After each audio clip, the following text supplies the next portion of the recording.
Welcome back to Munro Live. Now, recently we had introduced you to the BYD Shark.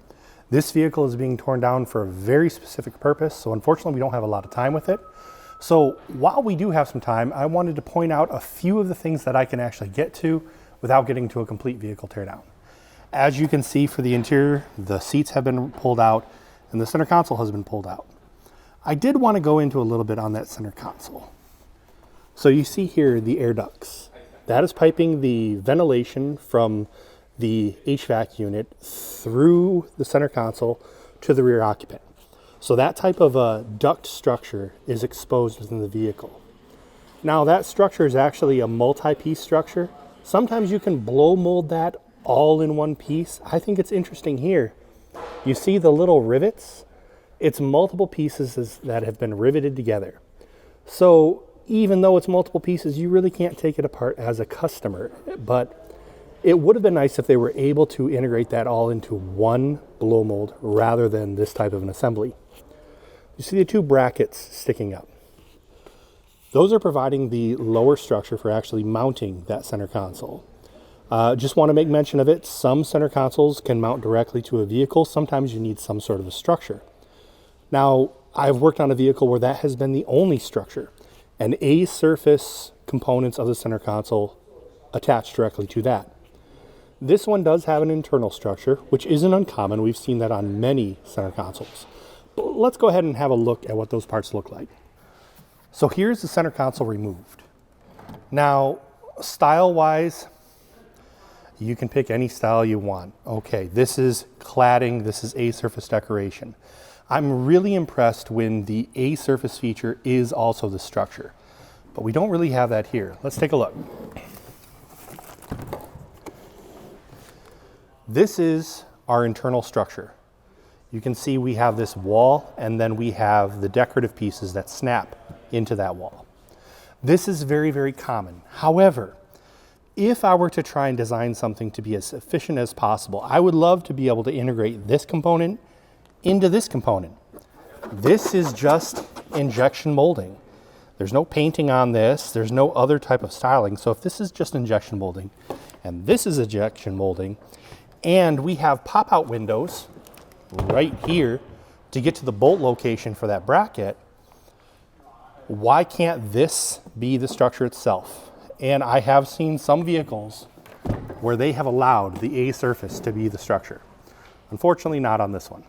When we talked about this in vehicle, I had mentioned this hinge. Now the hinge and the lack of any type of a striker and any type of a latch. There is tension designed into this hinge to provide the force to hold that in position, and that's actually what's also holding it closed. Why is that an improvement?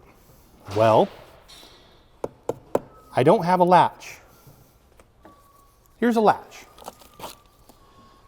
This is an assembly of injection molded parts. There's pins, there's springs. This would then be mounted inside of the lid. Now there are fasteners that are attaching that, some sort of a closeout panel, and then I would have to have some sort of a hole here. I once worked for a company that purchased a company that made these components. Now, if I'm looking at this from a cost perspective, and again, I am the company that makes this component, am I ever going to suggest to the customer, we don't need this anymore, let's stop making these? No, I'm not going to do that. Okay, is anyone within the OEM going to make that suggestion? If this is what they've always done, maybe not. This is a cost savings. This is a component savings. This is a labor savings. I'm no longer installing that. I no longer have to worry about the quality issues of that assembly. But am I providing a feature that is beneficial to the customer, to you? Do I have to reduce the selling price of my vehicle because I do not have this component? I would argue no. So if I can admit paying for this component, and I don't have to reduce the cost of my vehicle because I don't have that component, that is a net benefit to the OEM. Having those types of benefits enable them to be more profitable. Being profitable means that they can be more successful. they can invest in more things in the future. Or it means that they have the opportunity to lower their prices if they need to, because again, they're no longer paying for that component. Component cost reduction, assembly reduction. It gives them leverage. And you need leverage if you are competing in a worldwide market. We have had the discussion quite a lot recently about competition between a lot of startup automakers, a lot of automakers from other parts of the world that may or may not have different types of regulations, different types of requirements. But this is a feature that is a decision on the OEM's part. They have to make that decision whether they have it or whether they don't. That decision may or may not affect the cost of the selling price of the vehicle. It's a net benefit. Why would you continue with it? Now, this is, even though it has a lot of decoration, it's a fairly simple component. We have that structure, which I showed you below. We have these A-surface trim pieces that then attach to the structure. We have a very simple bin. Now, the one thing is this bin, this is not a drop-in. This is actually part of that structure below that I had showed you. So that's one component that comes all up. This is live stitching on this, so it feels like tire rubber. However, I don't like that in this vehicle. However, it does give you a very nice style, and I'm certain that it would be good for cleanability going through the future. Now, I can't take this apart any more than we already have. I wanted to point out a couple of the decorative features. Look at this reddish orange decorative trim. Now, there's a possibility that's a two-shop that almost looks like it's painted, which means it's probably a secondary component that is applied to the top.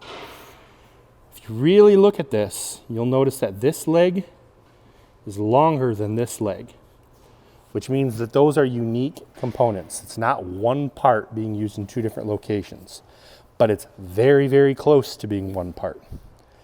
Now, the question is, well, why didn't they just connect it and make one big part? Why have a split? And if you had a split, why make two different ones? That just causes complexity on the assembly line. I don't know. There might be a reason in there structurally. It might just be because of the style. They liked the look of that. That type of an issue carries over to the cup holder. You'll see that this cup holder is not basically rectangular. It's not squared off on the corners. It's opened up. Because of it being open like that, this front piece is a different shape than the rear. Again, that causes complexity on the assembly line. It causes an operator to have to think about how they're actually putting it together. Even with those features, this is still a fairly simple assembly. A simple assembly has nice styling. It's appealing to the customer. This type of an assembly does not reduce the selling price of the vehicle. Now, this is in high contrast to what we've seen on Kia and on Hyundai. Every center console that I've torn down from them have been overly complicated. I do believe that we have a video with Tyler going through what he saw on the Ioniq 5. There's so much to do with that assembly that to the customer, they're paying a lot of money that the customer really doesn't see. I did want to show that on the hinge. In order for this to work for this hinge has that internal tension that holds it in place. It's not a cheap hinge that will allow this to just fall down and slam down. This is the hinge from that Hyundai Ioniq. Again, this has a latch. It still has this spring-loaded element here. I don't know why these two pieces are separated, because the way this is pinned together, it could not actually move independently. I would say that this is over-designed and overbuilt for what it needs to be for an armrest lid. So it would be nice to really see what is in this hinge, but I can guarantee you it is far simpler than what is here in the Hyundai Ioniq. So I was looking at this silver graphite color here, and I wanted to determine if it was painted. Looking in from what I can see on the backside, yes, I would say this is a painted part. Now here's a debate. I have worked with some injection molding resins that enable this look without having to use paint. But there's a problem. If I have an injection molding resin that I am injecting into a part, you run the risk of having flow lines, where basically as that material is flowing before it cools off, the metallic kind of follows how it flowed into the part, and you could see that. There's another problem, however. I've worked with some customers that they did not want to invest in the paint line, so just injection mold the part in whatever color we need. And I would say, okay, you're a low volume producer, right? Yeah, we want to get to 50,000 vehicles per year. Like, okay, 50,000 vehicles per year. How many colors do you want? We want 5 colors. 5 colors at 50,000 per year. So now it's 10,000 per color. Okay. How many parts do you want to make at a time? Well, we don't want to make all of them at once. So basically we want a batch every week. So I'm like, okay, so you want a few of those every week of 5 different colors. So maybe you want 500 per week of each color or less. Every time I have to change color, I have to purge the injection molding machine. All of the resin that's already in there, if it's colored resin, has to get out. So the way I do that is I just start running through the next color of resin. The parts, not parts, but just raw material starts pouring out of the machine, and it kind of looks like a marble, all the different colors mixed together. And I have to purge and purge and purge until it comes out all one solid color. I can easily go through 100 pounds of resin purging out of that machine in order to change my color. Okay, so now I have to throw away 100 pounds of resin every batch of 500 parts. Guess what? That might be equal to or half the amount of all the resin that's required to make those 500 parts. So that affects your cost, the final piece cost. Whereas if I painted them, I injection molded them all in the same color, I don't have to do those purges, but I have to invest in a paint line, and it is much easier to change over the color that's in a paint cup or in a paint machine than it is to cycle through all of that resin. So these are the options that I would say my customer has. You might say that you're only building 50,000 per year. If you're doing that, your parts are going to be more expensive. Your parts are going to have to be painted. You don't have the volume to justify injection molding multiple colors at low volume. Now, unfortunately, I cannot really dig into the seat, so there are only a few things that I can point out just by looking from the bottom. But there are a couple of points that I would like to make mention. The first, you'll notice that everything is painted. All of the metal structure, even the hidden metal structure, is painted. If we're in the United States, that is not common. Almost all of our hidden structure would just be stamped and left raw. The only thing that would be painted would be the tracks and maybe some of the pieces in the riser or the lifting mechanism, if they can possibly be visible. But we would not paint this pan or these other brackets. Now, I've talked to my customers around the world about why you would paint. Some of them I've tried to encourage them to get rid of painting all those other components. Some of them I can't. Now, one thing that I learned, this is actually a cultural decision. There are some areas in the world where customers, specifically on the secondary market, would literally go into all of the hidden areas, and if they see any type of rust, they would use that as an argument or a bargaining chip in the sales price of the vehicle. So for them, they're actually protecting their customer down the line by having all of those components painted. Even though it really doesn't matter, for that culture, it was important. All right, so this vehicle, I don't really know where its market is. I do believe this is actually made in Mexico. I don't know if this is being sold primarily on the North and South American continent or if this is for export, but having these components painted in this area is not really required, and it's a cost they're incurring because of that decision. So now let's look at these brackets. Here's a bracket on top of a pipe floating over top of this pan. The only thing I see that bracket is doing is it is holding these wire harness attachments. Could those wire harness attachments have attached directly into the pan? Many of my customers, they do attach directly into the pan. So this is a decision. There might be other considerations in this total assembly, but remember, we have a stamped bracket that is being painted. I have 1, 2, 3 screw locations in order to attach it, and all it's doing is supporting snapping in these wire harness connections. I would target that bracket for elimination. I don't believe that it should be there. All right, we have another bracket, and this is a little different. We have a bracket that is supporting a blower.